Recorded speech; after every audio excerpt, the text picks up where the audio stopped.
quiet at that. Hi, everyone. Good evening, everyone. Say it back. Good evening. That's nice. It's a very cozy show. I am nervous, though. This is my first time in this room, and the Lincoln Lodge is like a well-known room. And I see you guys smiling up at me. This is nice. But you know what it feels like? It feels like you're about to hook up with somebody that's like way out of your league. And you're just standing in the room wondering how you got there. What? Only difference is today I do have an erection.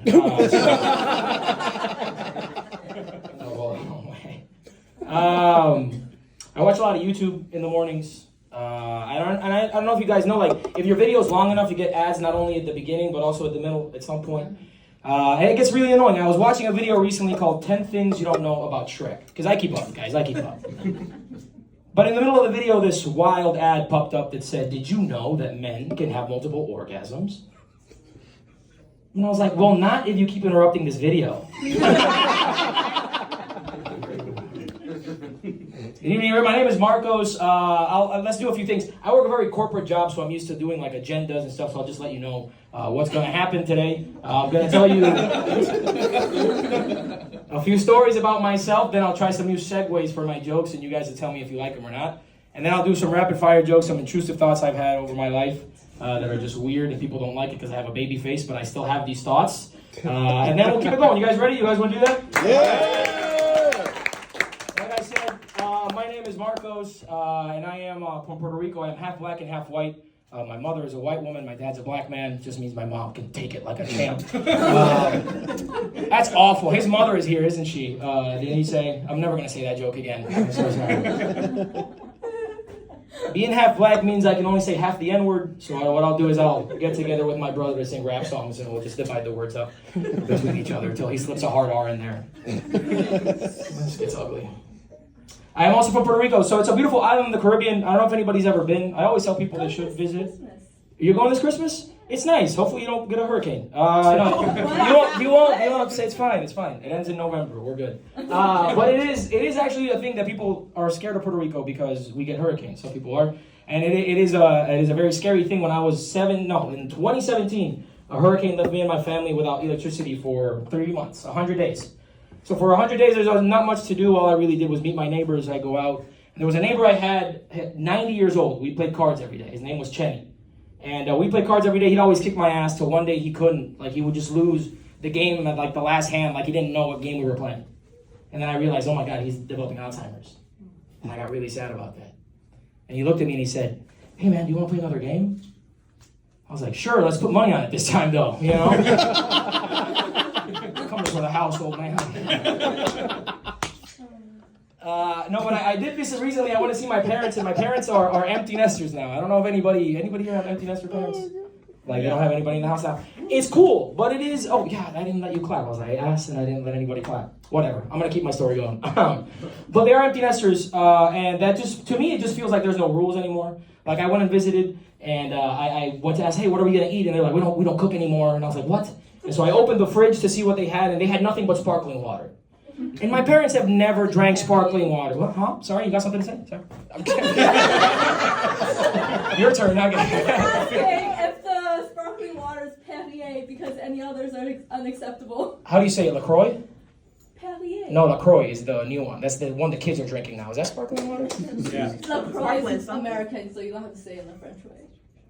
All right, so my parents have sparkling water in there, but they never drank sparkling water. So I felt like a parent finding a joint in their kid's room. And I was like, damn it, they've been hanging out with those Europeans again. I'm so proud of that joke. You guys have no idea. Speaking of Europe, there's a segue right there. I don't know how you guys feel about that. Speaking of Europe, I was living in Europe recently. I was living in Amsterdam. Yeah, they European people. You ever been to Europe? I did my undergraduate in France. Okay, so you were of age when you were there. The Moroccans. They're more open-minded, I guess. I don't know, whatever. Let's keep it. So bad. I went to Europe, but like to move over there, there's a lot of things that you have to do, right? So my company sent me all these forms and all these trainings, and one of them was a criminal record form. And I thought when they sent it to me, they were going to ask me things like, have you ever done drugs? Have you ever been drunk in public? Have you committed tax evasion? Because God forbid men have hobbies, you know? But this thing was called a Hague Convention form. And the first thing it asks you is, have you ever committed genocide, war crimes, or crimes against humanity? Who's answering yes on this form? Like, who's the guy that goes out, kills a tribe, and then says, oh, well, I'm not going to lie. I may be a war criminal, goddammit, but I'm a man of my word. Yeah. There's one in here that asked, have you ever ran into justice in the past 7 years? And I was like, what, Batman? Like, what is, what do you mean by justice? The League. I got my big car stolen. Oh, you're chatty. Don't worry about it, I'm getting laughs. It's good for you. I'll give you a turn near the end. No, but I'm living here now. I'm living in Chicago. I love Chicago. It's amazing. It is very cold, though. Like, it's harsh weather. I feel like Chicago is like a toxic relationship. It's like it's cold most of the year. It's dark. You wake up, you're sad. It's that seasonal depression. And then you get one day of sun, and you're like, I'll introduce her to my parents. This will be all right. But I live here and I work here now. So this story, I got coworkers here. This is going to go over swell. I had a dream about a coworker recently. They're not here. They're not here. Let's relax, everyone. Okay. And it wasn't even a dirty dream, guys. It was worse than that. Oh. We were in a happy relationship. It's awkward because now I got to walk around the office seeing this girl, and she doesn't even know what we had. She doesn't know about the kids, the farm, you know. We had crops. The crops were yielding. And sure, we fought, but that's only because we're like two determined, smart, stubborn people. We lost the kid to the winter. That's when it got bad. I started drinking, you know. I thought it was God's way of punishing me for marrying her. We lived in a small town. You see, I'm a half-black man. Her mom didn't want her to marry me. She was afraid of what that would mean for her grandkids. My neighbor, he listened to her. He was a good listener. She slept with him. And I was mad at her. But I was also mad at myself for not being there for her. All this to say, dating is hard, guys. Welcome to my next joke. Segue. No? Nah? How you feel about that one, Mr. Blackhawks? It was all right. It was all right? All right. You asked us for our opinion on the subject. You're right. Thanks, man. Love you. But yeah. So sorry. I think dating is weird. Dating has gotten weird nowadays with our generation, I feel like. People are judging each other a lot. I also think that we have unrealistic expectations of love. And I blame Hollywood and the music industry for that. You guys ever heard that song Grenade by Bruno Mars? I'd catch a grenade for you. That song is ridiculous. I don't think I've ever been that in love. And a girl got mad at me once and she was like, you wouldn't catch a grenade for me? And I was like, well, better question is, why are you getting grenades thrown at you? My life is in danger here. I shouldn't be here. And also, I know a lot of amazing couples, but have you guys ever been talking to a couple, and then when the one person in the couple leaves to do something, the other person starts telling you weird shit about the relationship? And you're just like, I don't want to be here. Don't tell me this stuff. Like, it's just awkward. I was talking to an older... You do that? Wow, you guys are awesome. What do you say about your man when he's not there? Or are you the one talking shit about her? No. Hey, I'm giving you a shot. You just told me I shouldn't be.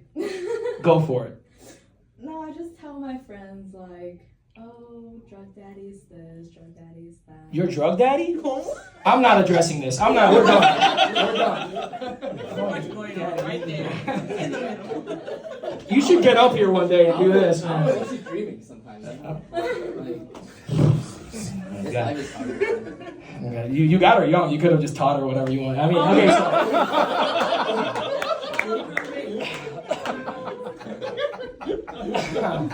Oh boy. Where was I? Oh my God. I was talking to an older couple recently. Me and my friend were at an engagement party, and this older couple starts talking to us. They're really cool. They're like 60 years old. But at one point, the husband gets up to leave to get a drink. And then the wife keeps talking to me and my friend, and then she says, Marcos, I don't know if I should have my third glass of wine, because when I have my third glass of wine, I get... And I was like, yes. Oh, yes. She was like, well, my husband says I get mouthy. Oh. I know, it was awkward. I had to pull my pants back up. But I said, Diane, don't let that stop you. Have a drink, have some fun with us. You know, and then she starts drinking, and she says, Marcos, me and my husband, we're moving to Montana. We got this big plot of land. He likes it because it's a lot of space. Our neighbors are kind of far away. And then her face changes. She says, I don't like that. I actually like having my neighbors close to me. I don't even know why we're moving to Montana. I said, Diane, can I tell you something? She's like, yeah. You are getting a little bit mouthy. I've had enough of this. I'll tell you one more story and then I'll get out of here. Oh, okay, I got the lights. So this is what I'll do. I'll give you guys a list of 5 rapid fire jokes. We'll go through them. You ready to do this? Yeah. Okay. Do you guys think that World War II soldiers would be happy to know they were making great Netflix content? Yeah. Like if I went back in time and they're like, I'm so scared. And I'm like, don't worry, there's only 2 episodes left. He's like, you hear that, Bobby? There's only 2 episodes. I was like, no, you only got 1 episode left. If I had a Jewish Italian friend, I'd call him Rabbi Oli. I always like that joke because people get tense thinking it's going a different direction. It's just a joke, guys. I would never have a Jewish friend. If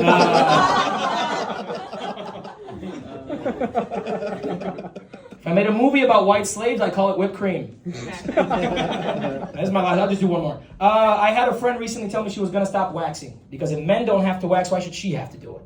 She said, I'm going to be like a man. And she stopped waxing, and now she's getting paid 30% more at work. So that's my time, guys. Love you.